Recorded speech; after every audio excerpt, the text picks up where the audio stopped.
Bapak Ibu yang kami muliakan, oleh karena itu di sini akan kami sampaikan tentang beberapa faktor yang hendaknya ada pada diri seseorang yang orang itu berusaha untuk menyampaikan kebaikan dan mengajak orang kepada kebaikan. Jadi ini semua nih, bukan hanya sebagian kita, ya saya, ya panjenengan semuanya, bahkan untuk seluruh kaum muslimin, muslimah dimanapun berada, siapapun yang berusaha untuk menyampaikan kebaikan kepada orang lain dan mengajak orang lain kepada kebaikan, hendaknya memiliki faktor-faktor ini, hal-hal ini yang insya Allah akan kita sebutkan. Nek bahasanya ulama di sini namanya mudzakir. Mudzakir artinya, mudzakir itu orang yang mengingatkan, mengajak kepada kebaikan. Apa saja faktor tersebut disebutkan di sini oleh para ulama kita. Yang pertama, al-mudzakiru yajibu ayyakuna shalihan fi nafsihi. Pertama kali orang yang mengajak kepada kebaikan, kepada kesolihan itu harus soleh dulu. Jadi kulon jenengan niku kalau ingin mengajak orang lain kepada ketaatan, kesolehan, kulon jenengan harus soleh terlebih dahulu. Ya, ayakuna sholihan fi nafsihi, harus soleh dulu Pak kulon jenengan. Oke. Ketika kita menyuruh dan mengajak orang sholat, kita harus sholat dulu. Jangan sampai nopo mengajak orang sholat tapi kita mboten sholat. Ketika kita misalkan melarang orang untuk perbuatan maksiat, misalkan perbuatan zina, misalkan perbuatan judi, misalkan perbuatan mabuk-mabukan, minum khamr atau yang lainnya, kita harus meninggalkan itu dulu. Ya, ketika kita mengajak orang untuk berpuasa bulan Ramadan, kita harus sudah berpuasa dulu, Pak. Harus menjadi teladan kesolihan. Sebelum menyolehkan orang, kita harus soleh terlebih dahulu. Paham ya? Paham betul ini? Jadi kita harus soleh dulu, Pak.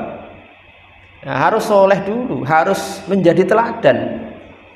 Ya, wabil khusus, terutama untuk keluarga kita dulu, untuk anak, untuk istri, untuk orang tua kita, untuk saudara-saudara kandung kita, kerabat kita terdekat. Niku kita harus menjadi teladan kesolehan dulu, baru nanti mengajak mereka kepada kesolihan, ketaatan. Makanya wonten Al-Qur'an disebutkan apa? Wa kana abuhuma sholiha, dan bapak keduanya itu soleh. Dua orang anak niki jadi soleh. Kenapa? Wa kana abuhuma sholihan, karena bapaknya soleh, Pak. Mungkin ada nggih anak itu soleh, bapaknya tidak soleh, mungkin ada, tapi itu jarang. Rata-rata itu kalau anak soleh, biasanya orang tuanya napa? Soleh. Walaupun misalnya ada ya, misalkan Nabi Musa niku soleh, tapi napa? Yang ingkar itu siapa? Anaknya. Ya, anaknya kafir, bapaknya soleh. Tapi seperti itu jarang. Rata-rata itu kalau anak soleh, biasanya bapaknya soleh. Kalau anak itu sholat, biasanya bapaknya juga sholat. Kalau anak itu taat, biasanya orang tuanya juga taat. Itu rata-rata. Ya. Jadi nanti begini ya.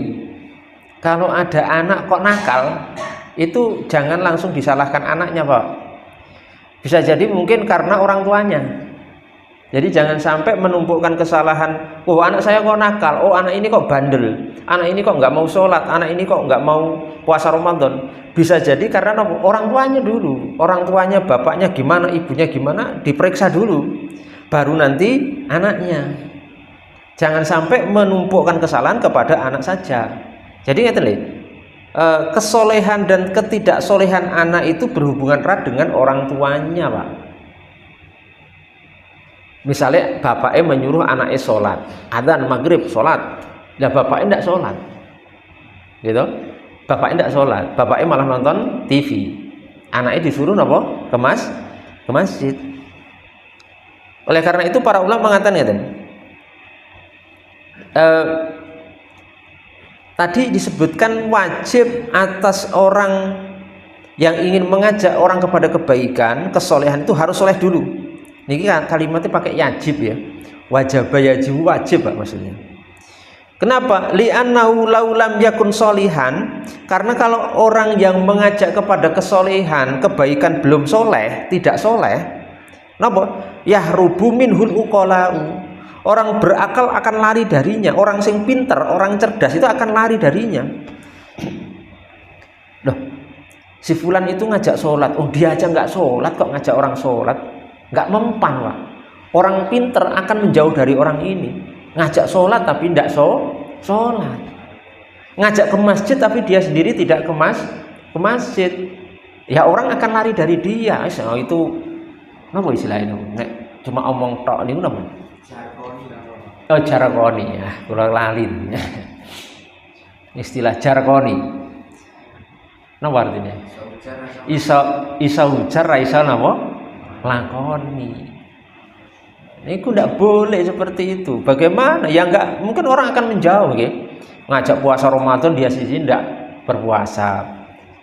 Ya, ngomong keharaman berjudi dia sendiri berjudi. Keharaman berzina dia sendiri berzina. Keharaman minum khamr, mabuk-mabukan dia sendiri minum khamr. Itu Pak. Nanti orang yang cerdas akan meninggalkan dia, akan lari darinya karena ya enggak matching, tidak selaras antara apa yang dia ucapkan dengan apa yang dia lakukan. Ngoten. Paham betul nih? Paham nggih? Yahrubu minhul uqalau.